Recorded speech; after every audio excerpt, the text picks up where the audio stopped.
జై తెలంగాణ.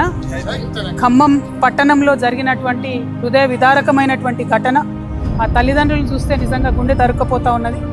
ఆ తల్లి ఒకటే అంటుంది, 12 ఏళ్ల నా బిడ్డకు జీవితాంతం బెడ్ మీద ఉండేటటువంటి పరిస్థితి వస్తుంది. ఈ పరిస్థితికి కారణమైనటువంటి వ్యక్తిని ఉరిదీయమని మాత్రమే ఆ తల్లి అడుగుతూ ఉన్నది. నేను ప్రభుత్వాన్ని డిమాండ్ చేస్తూ ఉన్నాను. ప్రభుత్వానికి సంబంధించినటువంటి పెద్దలే మధ్యవర్తిత్వం చేసేటటువంటి ప్రయత్నం చేస్తున్నారట. కేసు వాపసు తీసుకోమని చెప్తున్నారట. అటువంటి దుర్మార్గుని మాత్రం ఎట్టి పరిస్థితుల్లో క్షమించొద్దండి. ఎటువంటి రాజకీయ జోక్యం లేకుండా కఠినాతి కఠినమైన శిక్షలు పడే విధంగా ప్రభుత్వం తరఫున ఉన్న లాయర్లు వాదించాలి.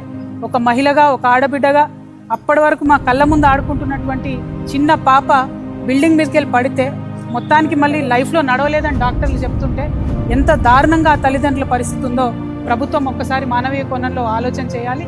ఖచ్చితంగా ఆ పాపకి బయటకు వచ్చిన తర్వాత కూడా సేఫ్టీ ఇవ్వాలి. ఎందుకంటే ఇటువంటి ఎన్ని కేసులు మనం చూసినాము.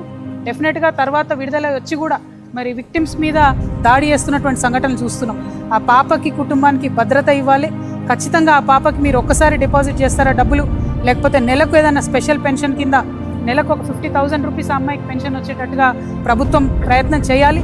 లేకపోతే మొత్తం ఆ ఇద్దరు కూడా తల్లిదండ్రి కూలీ చేసుకునే వాళ్ళే ఉన్నారు. ఇంకొక 2 పిల్లలు ఉన్నారు. వాళ్ళకు ఈ పాపను చూసుకునేటటువంటి ఆర్థిక స్తోమత వాళ్ళకు లేదు. ఆ పాప వాళ్లకు తల్లిదండ్రులకు ఇల్లు కూడా సరిగ్గా లేదు. కాబట్టి ప్రభుత్వం తక్షణమే ఇల్లు మంజూరు చేయాలి. అదేవిధంగా పెన్షన్, స్పెషల్ పెన్షన్ ఆ పాపకి ఇవ్వాలి.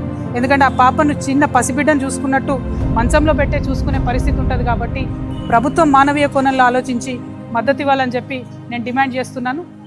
ముఖ్యమంత్రి గారిని ప్రత్యేకంగా విజ్ఞప్తి చేస్తున్నాను. మీరే హోమ్ మినిస్టర్గా ఉన్నారు. రోజుకు 5 మంది ఆడపిల్లల మీద, చిన్న పిల్లల మీద, మైనర్స్ మీద ఇటువంటి అఘాయిత్యాలు జరుగుతున్నాయి. పోక్సో కేసులు అవుతూ ఉన్నాయి. కఠినమైన చర్యలు తీసుకోండి దయచేసి. రాజకీయ జోక్యం లేకుండా పోక్సో కేసుల మీద ప్రత్యేకంగా ముఖ్యమంత్రి గారు రివ్యూ చేసి మహిళా లోకానికి అంతటి కూడా భరోసా ఇవ్వాలని చెప్పి డిమాండ్ చేస్తున్నాను. Thank you. జై తెలంగాణ. జై తెలంగాణ.